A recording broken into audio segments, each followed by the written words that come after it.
Hello दोस्तों, तो DTRSS junior assistant का जो है वो टाइपिंग टेस्ट शेड्यूल हो चुका है और 27 तारीख से 31 तारीख तक आपका टाइपिंग टेस्ट चलेगा और 22 तारीख को आपके एडमिट कार्ड आ जाएंगे। इतनी जानकारी आपको अब से पहले भी होगी। और दूसरा जो सबसे बड़ा डाउट था वो ये था कि टाइपिंग कैसे होगी, पेज से होगी, ऑफलाइन होगी या ऑनलाइन होगी। तो वो क्लियर कर दिया DTRSS ने कि आपकी जो टाइपिंग है वो ऑनलाइन ही होगी, यानी कि स्क्रीन टू स्क्रीन सॉफ्टवेयर में आपका पैराग्राफ आएगा, उसी को आपको देख के लिखना पड़ेगा। तो उसमें तो कोई दिक्कत वाली बात रहेगी नहीं। ठीक है, 22 तारीख को आपके एडमिट कार्ड आएंगे, उसमें आपको बता दिया जाएगा कि कहाँ पे आपका सेंटर पड़ा है। और शहर तो आपको पहले ही पता है कि सिटी तो दिल्ली ही रहने वाली है, क्योंकि दिल्ली में आपका सेंटर आता है। और इसके अलावा अगर मैं मेन पॉइंट की अगर बात करूँ तो अगर आपकी टाइपिंग स्पीड अभी कम आ रही है और जैसे कि आपके पास 10-15 दिनों का टाइम है, तो इसमें अगर आप अपनी टाइपिंग स्पीड को अच्छे से बढ़ाना चाहते हो तो आप क्या कुछ कर सकते हो। और ये सेम सिचुएशन कभी मेरे साथ भी थी, तो मैंने भी उस टेस्ट को क्वालिफाई कर दिया था 1 महीने के अंदर तैयारी करके। तो आप भी कर सकते हो और इजीली कर सकते हो, इसमें कोई ज़्यादा दिक्कत वाली बात है नहीं।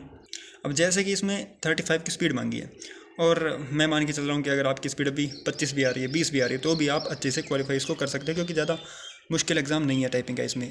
अगर ऑफलाइन होता तो मुश्किल होता, अभी तो ज़्यादा मुश्किल रहा नहीं है। ठीक है, तो आप कैसे कर सकते हो अगर इतनी कम स्पीड आपकी आ रही है अभी, तो आप कैसे कर सकते हो।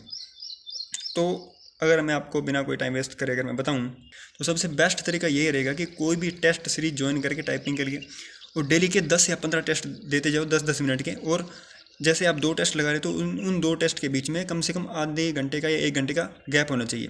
गैप दे दे करके 10 मिनट की ऐसे टाइपिंग करो और आपकी टाइपिंग स्पीड इतने दिनों में तो आराम से जो है वो 35 के प्लस तो हो ही जाएगी। और दूसरी बात यह कि आपने टाइपिंग टेस्ट भी इतने देने हैं और उसके अलावा जो आपका मेन फोकस है वो एक्यूरेसी की तरफ होना चाहिए, स्पीड की तरफ नहीं होना चाहिए। अगर आप स्पीड की तरफ सोचोगे तो स्पीड आपकी कभी नहीं आएगी। तो अगर आप एक्यूरेसी की तरफ सोच के अगर आप टाइपिंग अपनी करोगे, पहला टेस्ट लगाओगे ना, उसी में आपको 5 से 6 WPM का फ़र्क दिख जाएगा। अगर आप इन टिप्स को अगर फॉलो करके आप अगर टाइपिंग टेस्ट लगाओगे तो आपको पता लग जाएगा कि कितना फ़र्क पड़ा है। और भाई सबसे मेन चीज़ प्रैक्टिस, अगर प्रैक्टिस नहीं करोगे तो कुछ भी नहीं होगा।